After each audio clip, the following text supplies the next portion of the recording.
बिस्मिल्लाहिर्रहमानिर्रहीम अस्सलामु अलैकुम रहमतुल्लाह। जनरल आसिम ने जो मंसूबा बना रखा है मुल्क को आगे ले जाने का, उसमें मुसलसल नून लीग और पीपल्स पार्टी की जानिब से रुकावट पैदा की जा रही है और ये मुसलसल गुस्सा दिला रहे हैं जनरल आसिम को दिन ब दिन।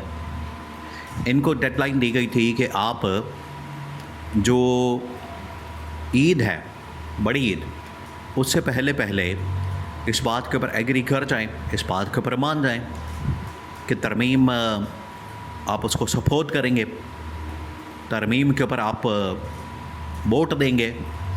भाई आप होते कौन है? ये अब इस्टेब्लिशमेंट ने अपना वो वाला रुख दिखाने का फ़ैसला किया है।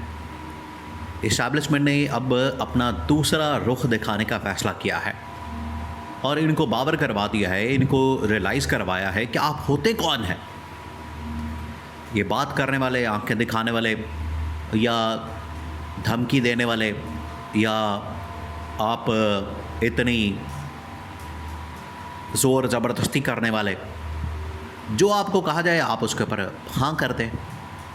ये इस्टेब्लिशमेंट का पैगाम था नून लीग और पीपल्स पार्टी को, क्योंकि आपको लाने वाले इस्टेब्लिशमेंट, आपको यहाँ पर प्लांट करने वाले इस्टेब्लिशमेंट, तो जब कोई इस्टेब्लिशमेंट फिर फरमाइश रखेगी, ख्वाहिश रखेगी, इस्टेब्लिशमेंट फिर जब कोई डिमांड रखेगी, तो आपके पास उसका इख्तियार नहीं, आपके पास उसका राइट नहीं कि इनकार कर सके। नून लीग और पीपल्स पार्टी के पास इसका कोई राइट नहीं है कि वो इनकार कर सके, रिफ्यूज़ कर सके।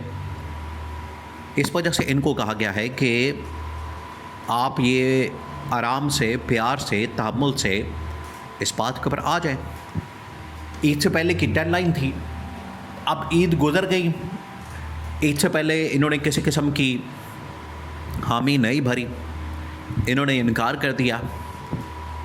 तो अब जनरल आसिम मुनीर दिन ब दिन उनके गुस्से में इजाफा हो रहा है। अब 2-3 बड़ी डेवलपमेंट्स हुए, अब आपने उन डेवलपमेंट्स को देखना है। ये बड़ी तबाहकुन किस्म की डेवलपमेंट हुई है जिसकी वजह से इस्टेब्लिशमेंट को बड़ा गुस्सा है और वो सारा गुस्सा, वो सारा जलाल अब इनके ऊपर निकलेगा, नून लीग और पीपल्स पार्टी के ऊपर। अब होने क्या चाह रहा है? 2-3 जो डेवलपमेंट्स हुई GHQ के अंदर, हेड क्वार्टर्स के अंदर, उसमें पहली ये डेवलपमेंट हुई कि ड्राफ्ट तैयार किया गया है 28वीं तरमीम का, और ड्राफ्ट तैयार करके उसमें ये ऐसा नहीं कि फ़ौजी जर्नलों ने ड्राफ्ट तैयार किया है, बल्कि इसके लिए उन्होंने पाकिस्तान के जो टॉप के माहिरीन हैं, एक्सपर्ट्स हैं आइन और क़ानून के, वो जो माहिरीन हैं, एक्सपर्ट्स हैं आइन और क़ानून के, उनको हायर किया, उनको बिठाया, उनको ये टास्क दिया, मिशन दिया, उनको बाकायदा तौर पर हायर किया गया, उनको कई दिनों तक अकोमोडेट किया गया, कई दिनों तक उनको किसी जगह बड़े ही खुफिया मकाम के ऊपर रखा गया, जहाँ पर उनकी सिक्योरिटी का, उनके खाने पीने का, उनके तमाम के तमाम लवाजमात का बंदोबस्त करके एक जगह पर बैठा के वो सारा ड्राफ्ट तैयार किया गया। ड्राफ्ट तैयार करने के बाद इस्टेब्लिशमेंट के हवाले कर दिया गया और वहाँ पर फिर ब्रीफिंग का एहतमाम किया गया। तो आइनी माहिरीन ने ड्राफ्ट तैयार करने के बाद ये जो ब्रीफिंग है इस्टेब्लिशमेंट को दे दी है। ये हो गई एक बड़ी डेवलपमेंट।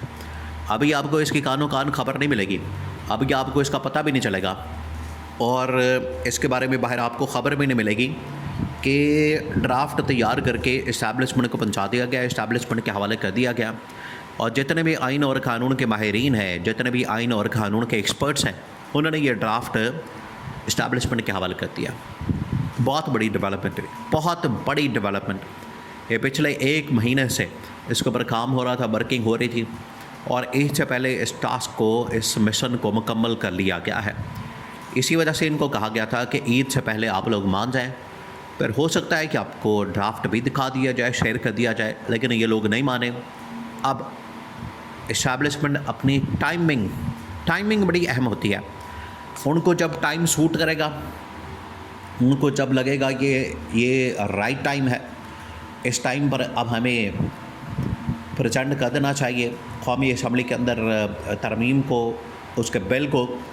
उस दिन वो पेश कर देंगे जब उनके पास इस चीज़ की गारंटी आ जाएगी कि ठीक है तमाम MNAs हमारे साथ मौजूद हैं, सेनेटर्स हमारे साथ मौजूद हैं, वो इसके ऊपर साइन कर देंगे। उस दिन ये पूरा ड्राफ्ट बाकायदा कौमी असम्बली के अंदर पेश कर देंगे। नंबर 2, ये तो होगी पहली डेवलपमेंट। दूसरी भी डेवलपमेंट हुई, अब आपने इसको भी समझना। पहली तो ड्राफ्ट की तैयारी और वो तमाम के तमाम क्लॉज और तमाम के तमाम आर्टिकल्स, तमाम के तमाम सेक्शन आइन के अंदर शामिल करना, जिनकी वजह से जो मुल्क का गवर्नेंस का निज़ाम है उसको चेंज किया जाए और इस्टेब्लिशमेंट अपने आप को और ज़्यादा पावरफुल बना ले, कम से कम इस हद तक के जो बड़े बड़े फ़ैसले हैं इस्टेब्लिशमेंट कर सके। नंबर 2, अब जो टॉप मिलिट्री कमांड है और जो अहम तरीन जनरल है उनकी मीटिंग हुई। उन्होंने ना सिर्फ पाकिस्तान के अंदर पॉलिटिकल इकोनॉमिक सिचुएशन का जायज़ा लिया, बल्कि उन्होंने इस चीज़ की जांच पड़ताल की कि कौन हमारे साथ है, कौन हमारे साथ नहीं, कौन 28वीं तरमीम के ऊपर हमें सपोर्ट करेगा, कौन नहीं करेगा, जो तो हमारे साथ है उनको कैसे अकोमोडेट करना है और जो हमारे साथ नहीं है उनका हमने क्या इलाज करना है। इसके ऊपर फिर सारी बातचीत हुई और ये कन्वे किया गया। अब ये स्टेज आ गई है कि MNAs और सेनेटर्स, जो पार्लियामेंट है जहाँ से ये तरमीम पास होनी है, जो साथ है उन्हें तो पैगाम चला गया है कि ठीक है आपको जैसे ही ग्रीन सिग्नल मिलेगा, आपको जैसे ही सिग्नल आएगा, इशारा मिलेगा, तो आपने पहुँच जाना है इसके ऊपर साइन करने के लिए, इसको सपोर्ट करने के लिए, वोट देने के लिए।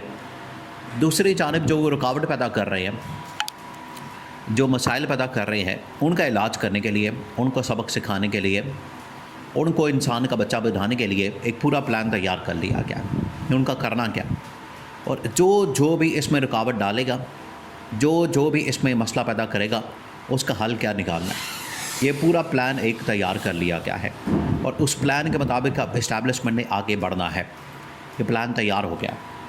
इसी वजह से ये अब जलाली किस्म की तबीयत हो चुकी है इस वक्त जनरल आसिम की, इस्टेब्लिशमेंट की, और उन्होंने फ़ैसला किया, उन्होंने इस हवाले से ये पूरा मामला सामने रखा और ये बता दिया कि अब हम कोई रुकावट बर्दाश्त नहीं करेंगे। ये अब हमारे लिए मामला बिल्कुल डू और डाई है। अब हमने हर हाल में ये काम करना, और ये जो शहबाज शरीफ और आसिफ अली ज़रदारी रुकावट डाल रहे हैं, अब इनका बंदोबस्त किया जाएगा। तो ये मंसूबा बन गया, प्लान बन गया। ये बजट और बजट के बाद 28वीं तरमीम ये टेबल के ऊपर मौजूद है और प्लान के मुताबिक इनको अब पास किया जाएगा।